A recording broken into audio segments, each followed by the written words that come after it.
Hello, bonjour à tous. Alors dans cette vidéo, on va parler d'une des lois biologiques, d'un des mécanismes plutôt biologiques les plus fondamentales, un mécanisme qui va nous aider à mieux comprendre comment fonctionne notre corps, notre cerveau, la nature, les plantes et finalement tout le vivant.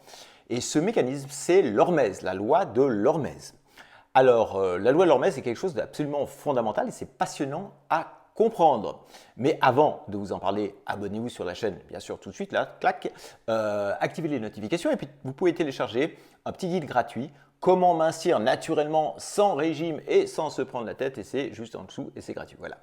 Alors, la loi de l'hormèse, l'écrivain, essayiste, économiste, statisticien et philosophe, quelque part, Nassim Taleb, en parle abondamment dans un bouquin, c'est un gros pavé, oui.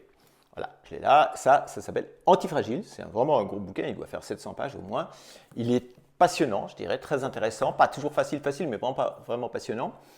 Et en fait, il parle de ce phénomène très puissant qu'est la loi de l'hormèse. Il ne parle pas que de ça, mais il en parle parce qu'il parle d'antifragilité. Alors l'antifragilité, c'est lié à ça, à ce concept. Ça veut dire simplement que tout organisme vivant, quelque part, soumis à un stress, et quel que soit l'organisme, vous allez le voir, soumis à un stress, à un micro-stress, à un petit stress, on va dire, même répété, va en profiter pour non seulement résister à ce stress, mais devenir antifragile, c'est-à-dire s'améliorer, c'est-à-dire s'adapter, se renforcer. Voilà. Donc ça, c'est le principe de la loi de l'hormèse. Parce que Nassim Taleb parle de l'antifragilité, puis il y a la résistance, le fait que simplement, quand on est soumis à un stress, il n'y a rien qui bouge, on résiste, voilà. Et puis il y a la fragilité qui fait qu'on se casse, on s'effrite, ou on se détériore, on se dégrade. Ouais, d'accord. Donc l'antifragilité, c'est ça. C'est savoir faire profit de la loi de l'hormèse, en quelque sorte. Alors, tous les organismes vivants, je vous le disais tout à l'heure, parce que finalement, les micro-organismes, si on prend les bactéries, par exemple, quand elles deviennent résistantes aux antibiotiques, si on prend trop souvent des antibiotiques, c'était un petit peu le message qui était donné il y a quelques années, c'est simplement qu'elles s'adaptent à ces antibiotiques. Notre corps va moins bien réagir parce qu'on en prend par exemple trop souvent. Bon. Et la bactérie, pas folle la guêpe, elle n'a pas de cerveau, mais enfin, elle va s'adapter. C'est la même chose, par exemple, avec le mécanisme de résistance au vaccin. Alors je mets le mot en bémol et en douceur parce que je sais que par les temps qui courent, il ne faut pas trop parler de ça sur YouTube. Mais par exemple, effectivement, le fait qu'il y ait des résistances et des adaptations à certains vaccins, c'est aussi dû au mécanisme de l'hormèse, entre autres. Alors, au niveau du corps humain, c'est très facile. Hein, si vous entraînez vos muscles, vous faites des mouvements pour renforcer vos muscles, il va y avoir un phénomène que tous les sportifs et tous les profs de sport connaissent bien, c'est la surcompensation. C'est-à-dire que les heures qui suivent et le lendemain, les jours qui viennent après l'entraînement, non seulement vous allez réparer les dégâts causés, mais en plus, vous allez surcompenser pour pouvoir affronter les dégâts qui vont suivre, enfin les dégâts, les efforts pour pouvoir s'adapter. Votre corps va s'adapter, votre musculature va s'adapter. Même chose évidemment au niveau cardiaque, quand un coureur de fond, de demi-fond, un marathonien s'entraîne, c'est justement pour soumettre son organisme à une forme de stress qui va lui permettre de surcompenser la fois suivante. Et ça, c'est l'adaptation typique, par exemple, de cette fameuse loi de l'hormèse.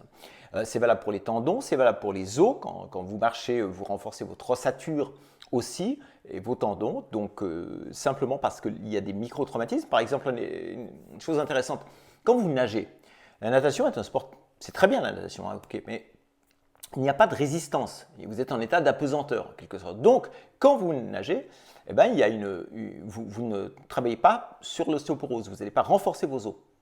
Des études ont été faites qui ont montré que même des nageuses de compétition, à la limite, avaient une densité osseuse presque plus faible que des personnes qui nageaient pas. Pourquoi? Parce qu'il n'y a pas, il n'y a pas d'effort, il n'y a pas de choc. D'accord. On sait très bien que les astronautes, les cosmonautes, quand ils passent quelques semaines ou voire quelques mois dans l'espace, ils sont complètement, on va dire, déglingués au niveau de l'ossature et de la musculature, mais ils ont même une perte de densité osseuse. Voilà.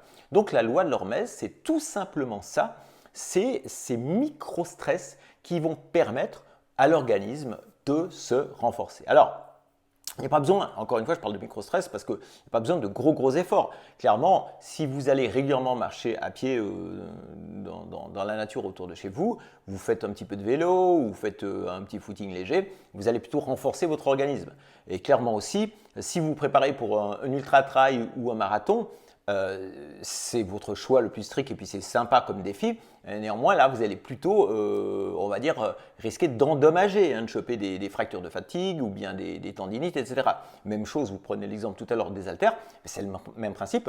Si vous entraînez un peu trop dur, tous les fans de musculation que je connais quasiment se sont blessés un jour ou l'autre parce qu'à un moment donné, le corps n'est peut-être pas fait pour avoir toutes ces sollicitations. Ça ne veut pas dire qu'il ne faut pas le faire, ça veut dire que voilà, il y a la limite, ce n'est pas toujours facile à trouver pour aller juste dans la zone de progrès, mais pas dans la zone de dégâts, en fait, en quelque sorte. Voilà.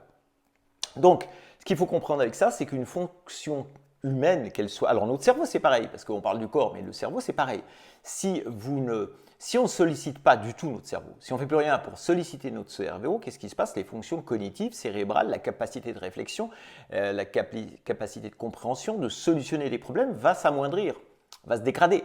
C'est aussi pour ça que les personnes âgées, entre autres, ce n'est pas le seul phénomène, mais aussi quand on les parque dans des EHPAD comme ça, on les enferme à double tour dans leur chambre, finalement, s'il n'y a plus de sollicitation, s'il n'y a plus de désir et de sollicitation, il y a une dégradation accentuée. C'est valable pour le corps, c'est valable pour les muscles, pour le cœur, les vaisseaux. En fait, une fonction sous-sollicitée n'a pas tellement de raison de continuer à exister. Et c'est pour ça que les Américains disent « use it or lose it ». Donc, utilisez-le ou perdez-le. C'est ça le truc. Et une fonction à l'inverse, à contrario, sursollicitée, tout simplement, ça peut entraîner des dommages, en fait. Les dégâts sont trop importants, ça crée des blessures et il faudra plus de temps pour réparer. Donc, c'est toujours ce principe. La loi de l'Hormèse est valable pour notre cerveau, pour les plantes, pour les bactéries, pour à peu près tout. Et c'est quelque chose d'assez fascinant quand on y réfléchit. Voilà. Donc, ce qui est sûr, si on va prendre un autre exemple, c'est que je vous parlais de ça, mais on peut prendre l'exposition au froid, par exemple. L'exposition au froid l'hiver va renforcer notre organisme. Si on est tout le temps dans une atmosphère confinée à 23 degrés, 24 degrés en permanence, on va devenir de plus en plus frileux et surtout de moins en moins résistant. D'accord? L'exposition un minimum aux bactéries et aux virus qui nous entourent, un minimum. L'exposition à la chaleur. La chaleur, ça nous permet aussi de nous adapter à la chaleur. Tout est une question d'adaptation. Le cycle des saisons nous permet de créer une forme d'adaptation aussi. Et tout ça va renforcer, par exemple, notre système immunitaire. Voilà. Ce qui est sûr, c'est que vivre sous cloche nous déglingue lentement, mais sûrement. Donc, on a besoin d'un minimum de sollicitation et de ce minimum de stress qui correspond à la vie. En fait, qui correspond tout simplement au principe vital de la vie. Voilà. Donc, ce que je voulais dire avec cette petite vidéo aussi, c'est que l'hormèse n'est pas une exception. C'est quasiment une règle, c'est quasiment un fonctionnement biologique et c'est encore une fois vraiment passionnant à comprendre. Voilà. Donc, c'était une petite vidéo pour bien comprendre que finalement, quel est le principe de l'entraînement. Quand on bouge, c'est finalement un phénomène, ce qu'on appelle, comme je l'ai dit, la surcompensation. C'est-à-dire que notre organisme va compenser. D'abord, il y a des dégâts, enfin des dégâts entre guillemets, et puis il va réparer dans les heures, les jours qui suivent, et puis le fait de remettre l'effort, il va être plus fort et au fil du temps va progressivement se renforcer. C'est tout simplement ça. Voilà. Et puis le bouquin, si ça vous intéresse, c'est vraiment donc par Nassim Nicolas Taleb. Ça s'appelle Antifragile. C'est un gros pavé, mais c'est très intéressant si vous avez du temps pendant, par exemple, les vacances de Noël qui approchent. Voilà. Et puis, je n'ai pas de lien d'affiliation, je précise. Voilà, abonnez-vous à la chaîne, activez les notifications, téléchargez, si vous le souhaitez, le petit guide, il est gratuit, mincir naturellement sans se prendre la tête et sans faire de régime. Moi, je vous dis à très bientôt dans une autre vidéo. Ciao, au revoir.